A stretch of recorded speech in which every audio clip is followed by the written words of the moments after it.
السلام علیکم، کیا حال ہے دوستوں؟ امید کرتا ہوں آپ سب خیریت سے ہوں گے۔ دوستو، آج کی ویڈیو استغفار کے بارے میں ہے۔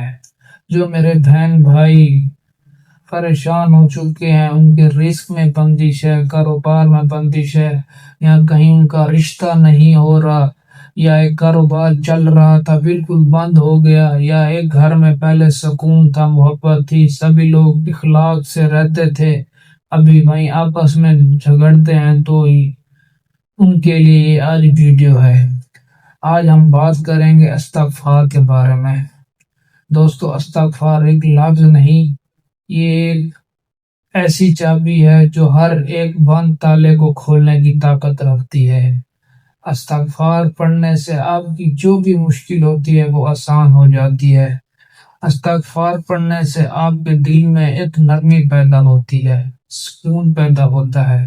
استغفار پڑھنے والا اللہ کے بہت ہی قریب ہو جاتا ہے۔ چلو آج کی ویڈیو شروع کرتے ہیں دوستو۔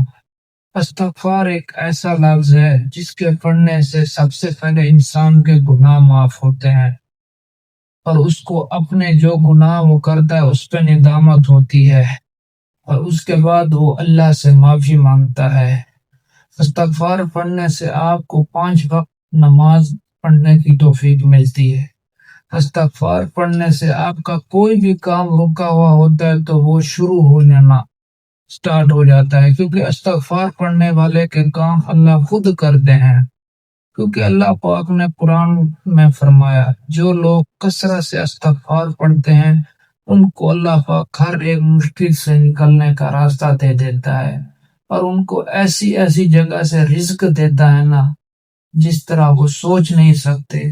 اگر آپ کی بھی زندگی میں اولاد نہیں ہے، رزق بند ہے، کوئی راستہ نظر نہیں آ رہا، تو آج سے آپ ڈیلی 7,000 دفعہ استغفر اللہ پڑھنا شروع کر دیں۔ سٹارٹنگ میں کافی مشکل ہوتی ہے، پہلے آپ سٹارٹ کریں، ایک دن میں پہلے 500 دفعہ، پھر دوسرے دن 1000 دفعہ، ایسا ایسا پڑھنے سے ایک دن 7,000 دفعہ بھی پڑھنا شروع کر دیں گے۔ ہو سکتا ہے آپ اس سے زیادہ پڑھنا شروع کر دیں، کیونکہ دوستو استغفار سے یقین جانو، اگر آپ کی اولاد بھی نہیں ہے نا، اللہ پاک آپ کو اولاد کی نعمت سے بھی نوازے گا۔ اگر آپ کے پاس رزق نہیں ہے نا، اللہ پاک آپ کو ایسی جگہ سے رزق دے گا آپ سوچ بھی نہیں سکتے۔ اگر آپ کے پاس گھر نہیں ہے، اگر آپ یہ نیت کر کے پڑھیں کہ اللہ پاک مجھے گھر دے دے، استغفر اللہ اس نیت سے پڑھیں نا، تو آپ جہاں چاہیں گے اللہ پاک استغفار کی برکت سے آپ کو گھر دے گا۔ بس کافی سٹارٹنگ میں مشکل ہوتا ہے، پہلے استغفار پڑھنے سے کافی مشکل آتی ہے، آزمائش آتی ہے، آپ کے دوست آپ سے دور ہو جاتے ہیں، کیونکہ استغفار ہے اس لیے۔ جب آپ اسے پڑھنا شروع کرتے ہیں تو سب سے پہلے آپ سے جو لوگ بغض کرتے ہیں، آپ کے ساتھ اچھا سلوک نہیں کرتے، آپ کے منہ پر کچھ ہوتے ہیں، آپ کے اندر کچھ رکھتے ہیں باتیں، تو اللہ پاک استغفار پڑھنے کی برکت سے سب سے پہلے ان کو دور کر دیتا ہے۔ پھر آپ کے ساتھ جو مخلص ہوتے ہیں نا، ان کو بھی سائڈ کر دیتا ہے۔ پھر آپ کو ایک راستے میں تنہا کر دیا جاتا ہے تاکہ آپ اللہ کے پاس آئیں۔ پھر آپ کو ایسا ایسا اپنے گناہوں پہ شرمندگی ہوتی ہے، اس کے بعد آپ کو ایسا ایسا نماز پڑھنے کو دل کرتا ہے۔ جب آپ نماز میں پہنچتے ہیں اور نماز پڑھنے کے بعد اللہ سے دعا کرتے ہیں کہ اے اللہ، میں نے اپنی جان پر بہت ظلم کیا، تیری بہت نافرمانی کی، ہو سکتا ہے تو میرے گناہ معاف کر دے، تو اللہ تیرے سارے گناہ معاف کر دیتا ہے۔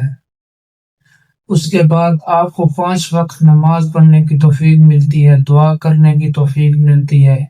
پھر آہستہ آہستہ آپ کے دل میں سکون آ جاتا ہے، آپ کو کسی کی بات کرنے نہ کرنے سے، کسی کے چھوڑ کے جانے سے کوئی فرق نہیں پڑتا۔ آپ سوچتے ہیں بس میں ہوں یا میرا اللہ ہے، یہ ہوتا ہے اللہ پاک کی راضی ہونے کی نشانی۔ اس کے بعد آپ کے آہستہ آہستہ راستے کھلنے ہو جاتے ہیں، جس سے آپ پریشان ہو جاتے ہیں، آپ کو آہستہ آہستہ ایسی جگہ سے رزق ملتا ہے آپ سوچ بھی نہیں سکتے۔ دوستو میرے ساتھ بھی استغفر اللہ کے بارے میں بہت سے میریکل ہیں، پر سب سے میں ایک اہم بتا دوں، میرے پاس اولاد نہیں تھی، اللہ پاک نے استغفر اللہ کی برکت سے مجھے اولاد سے نوازا، مجھے بیٹا دیا۔ تو میں آپ کو پھر کبھی یہ سٹوری بتاؤں گا، آپ استغفر اللہ شروع کریں۔ یہ میری فرسٹ ویڈیو ہے، ویڈیو پسند آئی ہو تو لائک شیئر فالو کریں، تاکہ میں بھی آپ کی اپنی زندگی کے بارے میں جو میں نے میریکل دیکھ کے استغفر اللہ کے بارے میں آپ کو بتا سکوں۔ ملتے ہیں نیکسٹ ویڈیو میں۔